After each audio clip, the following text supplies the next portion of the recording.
ሃይ እንዴት ናችሁ? ዶክተር አብይ ነኝ። ይህን ቪዲዮ ኮፒ ሊንክ፣ ሪፖስት፣ ሼር ማድረጋችሁን እንዳትረሱ። በጣም ይገርማችኋል።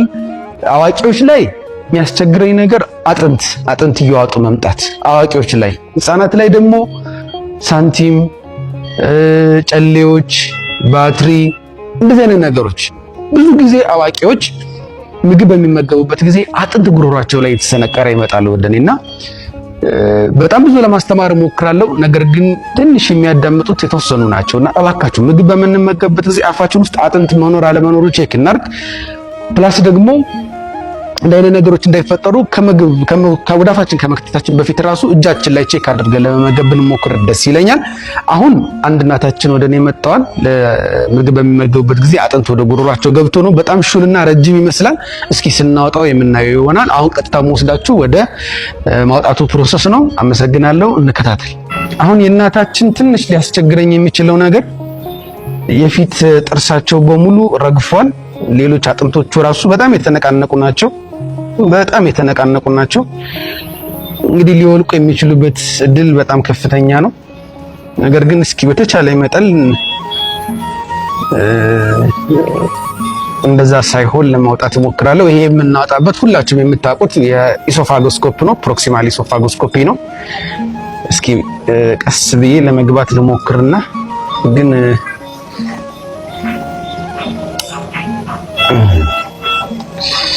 እስኪ ሰክሽን በጣም ግን በጥንቃቄ ነው እየሰራሁላት ያለው። ጥርሷንም በደንብ ተቆጣጥሬዋለሁ። አጥንቱን ይታያል፣ ይገርማችኋል፣ ይታያል። በጣም ሹል አጥንት ይመስላል። ኦ ማይ ጎድነስ። ራይት ይዘነዋል አጥንቱን። አያችሁት? ይሄ ነው እንግዲህ። ይሄን እንዴት አድርጎ አልፎ እንደገባ አላቅም። ካፏ ላይ በጣም ትልቅ አጥንት ነው እንደምታዩት። ወሰጁ ሲስተር ምንም አይነት ጥርሷም ሳይነካ በጣም ስሙዝ ቆንጆ አድርገን እና ያወጣንላት። አሁን ተመልሼ ደግሞ ቼክ አደርጋለሁ። ሁልጊዜ እንደምታውቁት እኔ ከጨረስኩ በኋላ ያለችበት የጉሮሯ ሁኔታ እንዴት ነው የሚለውን ነገር ምክንያቱም ጥርስ ያው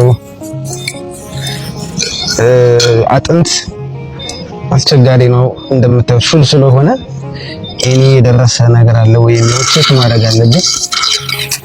ሶ ናው ይሄው ገብቻለሁ ጉሮሮዋ ላይ ተመልሼ አጥንት የነበረበት ቦታ አይደለም መድማት ምንም ንቅንቅ ያለ ነገር የለም። በጣም አሪፍ ነው። ጥርሳቸው ምንም ሳይነካ ኮሽ ሳይል ጨረስነው። በጣም ነው የማመሰግነው። ይሄን ይመስላል እንግዲህ አጥንቱ እንደምታዩት አያችሁት? ትልቅ ነው በጣም አያችሁት ምን እንደሚያክል። ይሄውን እንዴት ሊያልፍ እንደቻለ እኔ ራሴ ግራ ገብቶኛል እውነት ለመናገር ካፍ ላይ አልፎ ወደ ጉሮሮ ማለት ነውና እስኪ እንጠንቀቅ ባካችሁ። ችግር ካጋጠመ በኋላ አንዳንዴ እኮ እስከ ህይወት ማሳለፍ ወይም ደግሞ እስከ ህይወት ማጣት ድረስ ሊያደርስ ይችላል። ይሄ የምታዩት አጥንት ጎኑ ሻርፕ ነው እንደምታዩት አያችሁት? ይሄ ጉሮሮ ሊቆርጥ ይችላል። ወደ ታች በሚወርድበት ጊዜ ደግሞ የልባችንን ጫፍ ሊወጋ ይችላል። ያ ደግሞ ከፍተኛ ጉዳት ያመጣል። ትላልቅ ደም ስሮች አሉ እና ኢቭን ጉሮሮ መቀደዱ በራሱ በጣም ከባድ ችግር ሊፈጠር ይችላል። ሌላውን ተውትና ጉሮሮና የመተንፈሻ ቱቦ ትራኪያ የምንለው ጥግ ለጥግ ናቸውና ኢቭን እዛ አካባቢ ላይ እንኳን ስንጥቃት ቢፈጠር አስፒሬሽን የምንበላው ምግብ ሌሎች ነገሮች ወደ ሳምባ የመግባትና ችግሮችን የመፍጠር ነገር ይኖራል እና እንደቀላል ባናየው ደስ ይለኛልና እባካችሁ ስትመገቡ ተጠንቅቃችሁ ተመገቡ። እባካችሁ በተለይ አዋቂዎች እባካችሁ ቸኩላችሁ አትብሉ። በቃ በአጠቃላይ ቸኩላችሁ አትዋጡ። ቼክ አድርጋችሁ በአፋችሁ በምላሳችሁ እንድትወጡ ነው የምመክረው። አመሰግናለሁ። ዶክተር አብይ ነኝ ከኤሊት አንገት በላይ ቀዶ ሕክምና ማዕከል። ደህና ደሩ። ውድ ልጄ ዶክተር አብይ ታደሰ መኮንን እንደነ ውድ ልጄ ደህና ነህ? የእናት አባትህ ምረቃን ይድረስልኝ፣ የህዝበ ክርስቲያኑ ምረቃን። እኔ ደግሞ ጨምሬ ጨማምሬ መርቀሃለሁ።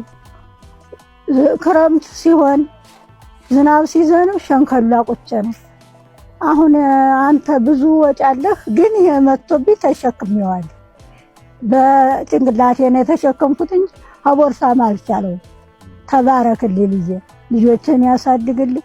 የእናት የአባት ምርቃን የህዝቡ ምርቃን ካንተ ጋር ይሆን።